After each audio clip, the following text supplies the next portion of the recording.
Hey, how y'all doing? Thanks for joining me again. Getting back into the story. I guess, like I said, I was getting further away from painting, but I knew it's basically what I was telling myself I was trying to get back towards, even though I know it wasn't really true deep down inside. Because the realization was that, like I said, we started talking about two stories before we built the first one, and my understanding of all the different jobs I've had. Like I said, I've had six different jobs. I've worked in multiple industries, multiple different types of restaurants, from high end to low end, boutiques, whatever. Just there's a lot of knowledge crammed around here. So I knew that there needed to be an infrastructure built. Ebb and flow need to be created. These are part of the things these are the unspoken things that people don't talk about. They're kind of like soft skills in life. Nobody tells you soft skills are important, but they're important. Infrastructure, protocols, procedures, that stuff's important. But they don't tell you that in management school. I mean, apparently they don't, because 8 out of 10 managers, in my experience, don't think it's important. That's why everything's so jacked up. As for my employer, it was about this time where he was teaching me a little bit more about what he does. Like, he was showing me how he breaks down his painting commissions, like when he does an army, because he's been doing it for 20 years. So he's got it broken down to, like, how much paint it'll take. Every little step is broken down to, minute details. So he's not just winging it at all. If you tell him what to do, he can calculate it out and figure it all out. So in my brain, I'm registering, okay, this is the level he's working at. And that'll come into play for me later. And he would say things to me like, this is how I want something done, yada, yada, or this is what I want people to understand. And I would take these things, write these notes down, and I'd put them in the employee handbook. Because, again, that's my job. Manager, I got to create these things. And he also, this is about the time where he taught me about this place called the Mox in Seattle. Because up until this point, everything has been his vision. But then he kind of like pulled back the curtain a little bit. It's like, that's not really my vision. I'm just copying everything I see from the Mox in Seattle and just trying to replicate what they do within, my capabilities. And it's like, he said, it's, I don't know how to explain it. I guess it's kind of like his painting too. It's like, there's a lot like that. It's, if somebody commissions a painting for him and they tell him to, specifics how they want to paint it, sure, he'll do it that way. But if not, it's straight up box art. He's not out here trying to just create art through his commissions. It's really just about turning a buck. And it's like I said, it's just reflects to me a little bit of a cold way to be. But I mean, that's neither here nor there. That's just people. It's a choice he makes. We were also, business wise, we started building. Well, I did. I started calling up people, building relationships, and getting product, because that's what we needed. We needed stuff to sell for the store. So he was working on the business end, getting business licenses and all that, working to get the cafe set up through the health department and stuff like that, because we're actually technically in a different county. So we had to go through different sets, we call it health department and whatnot, than Huntsville normally does. We also hired a guy, too, about this time. I'll refer to him as Jalapeno Cheese. I thought he would be cool because he was a Marine. I'm like, cool, another jarhead. Hell yeah, rock on. But yeah, no, this kid turned out to be a grade A D-bag.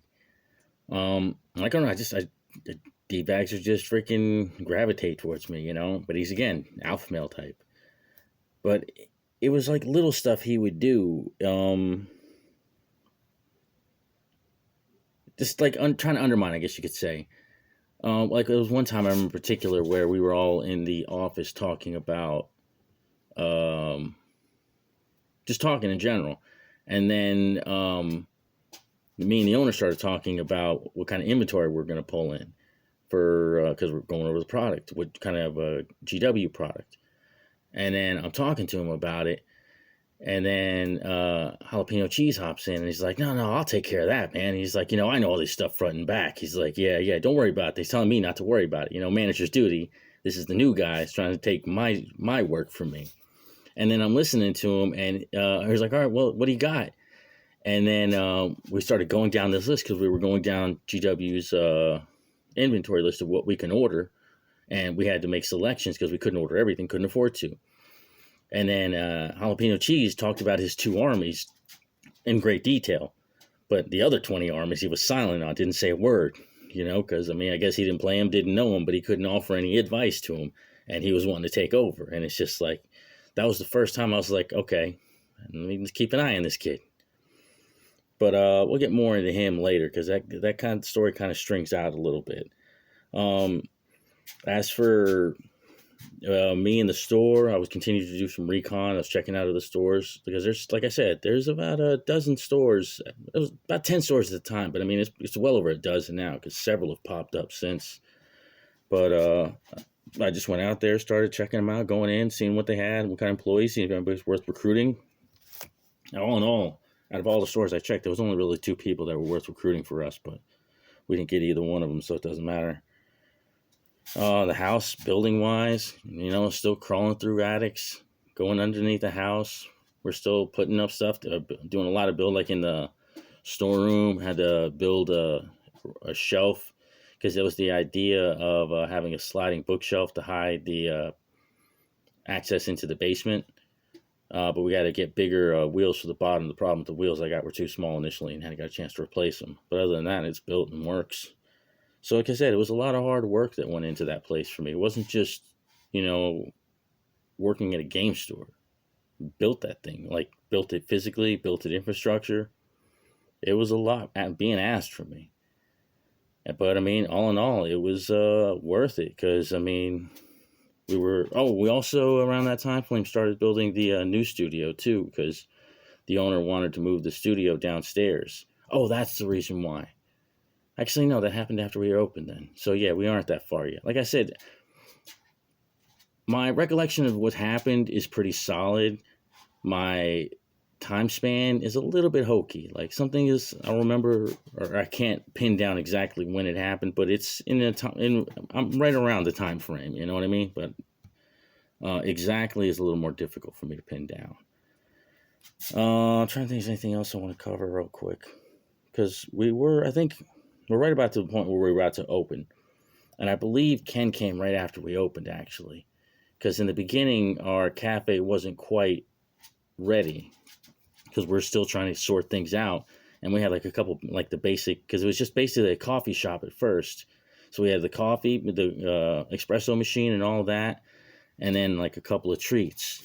And then when we opened up shop, that's when Ken came by to check us out, and he introduced us to all the plethora of goodies he had, and the people to connect us to get our cafe up and running to where it should be. Because it wasn't really a cafe, it was just like a coffee spot. Not even that. It was, kitchen coffee. But I mean, it was our first attempt, and it was something.